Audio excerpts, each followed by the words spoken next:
للمزيد ينضم إلينا من عمان الخبير الاقتصادي مازن رشيد. مرحبا مازن. وكالة داغونغ خفضت تصنيف أمريكا إلى نفس مستوى تصنيف البرازيل وبنما، ومحللون في الصين يرون أن ما حدث يدل على عجز واشنطن عن خدمة دينها. هل يعني ذلك برأيك أن الولايات المتحدة ستفقد تدريجيا الصين المستثمر الأكبر في السندات الأمريكية؟ بطبيعة الحال لينا احنا الصين يعني هي الشاري الأكبر للسندات الأمريكية. احنا بنتكلم عن 1 تريليون فاصل 3 دولار حقيقة، وهي الشاري الأكبر في العالم للسندات الأمريكية. والتأثير أي يعني عدم وفاء أمريكا لدائنيها حيكون الضرر الأكبر هي الصين بالدرجة الأولى وبعدين اليابان. لكن مش بس الوكالة الصينية اللي بدأت بتخفيض التصنيف الائتماني لأمريكا، حتى اليوم الحقيقة كان هنالك تهديد من وكالة فيتش. أنت ذكرت قبل قليل أنه ما تزال وكالة فيتش تحتفظ ب يعني امتيازها فيما يخص الائتمان، التصنيف الائتماني للولايات المتحدة اللي تريبل اي، لكن هددت بسحب هذا الميزة فيما يخص التصنيف الائتماني ووضعه في حالة مراقبة للمرحلة المقبلة فيما يخص الاقتصاد الأمريكي. وبالتالي هنالك قلق فيما يخص طبعا الوضع المستقبلي للاقتصاد الأمريكي. هي الاتفاق اللي تم توقيعه من قبل الرئيس أوباما والتصويت عليها بنعم من قبل الكونغرس بالأمس هي عملية فقط تأخير للأزمة الاقتصادية اللي بتمر فيها أمريكا إلى 17 من شباط من العام القادم فقط.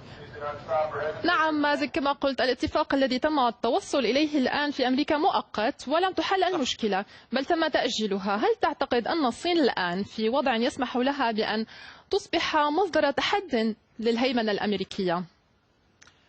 قد يكون هنالك يعني بوادر إيجابية فيما يخص الاقتصاد الصيني، يعني من الأضرار اللي ممكن تصيب الاقتصاد الأمريكي، ولكن احنا يجب أن نكون أيضا حذرين في التحليل، لأنه أي خلل في الاقتصاد الأمريكي راح أيضا يكون له نتائج سلبية أيضا على الاقتصاد الصيني، لأنه احنا بنعرف العالم الآن الاقتصاد العالمي كله يتأثر باقتصادات بشكل عام، فما بالك لما يكون الاقتصاد الأمريكي هو المسبب لأزمات عالمية. احنا بنعرف أن الاقتصاد الأمريكي يشكل ثلث الاقتصادات العالمية. أي خلل بالاقتصاد الأمريكي راح يكون له تبعات سلبية أيضا على الاقتصاد الصيني. أنا ذكرت لك أنه الصين هي الحائز الأكبر على السندات الأمريكية، بنتكلم عن تريليون فاصلة 3 دولار وهي في المرتبة الأولى. وأي يعني عدم وفاء أمريكا بالسداد حيكون له تأثيرات سلبية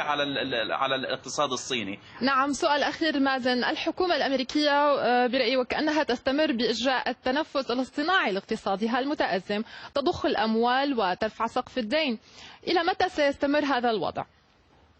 الوضع احنا مثل ما ذكرتي اللي حصل الامس باختصار هي عمليه روتينيه، الرفع 69 لعمليه رفع سقف الدين ابتداء في اخر حوالي 52 عام. هنالك 69 عمليه رفع لسقف الدين الامريكي، واللي تم بالامس هو بالفعل نسخه من الماضي، وبالتالي تم تاجيل الازمه حتى 17 من شهر فبراير. لم يتم حتى الان التصويت على الموازنة العامة الأمريكية، لم يتم تمرير يعني تخفيض العجز المتفاقم في الموازنة العامة الأمريكية، وبالتالي هي عملية فقط يعني قانون حافة الهاوية. هنالك من يتكلم عن قانون فقط إبرة تخدير فقط لعدة شهور بسيطة من الآن، وبالتالي رح تعود المشكلة من جديد في حال لم يتم يعني التوافق بين الأحزاب المختلفة فيما يخص الموازنة العامة الأمريكية للعام القادم. نعم، كان معنا من عمان الخبير الاقتصادي مازن رشيد، شكرا جزيلا لك. أهلا وسهلا.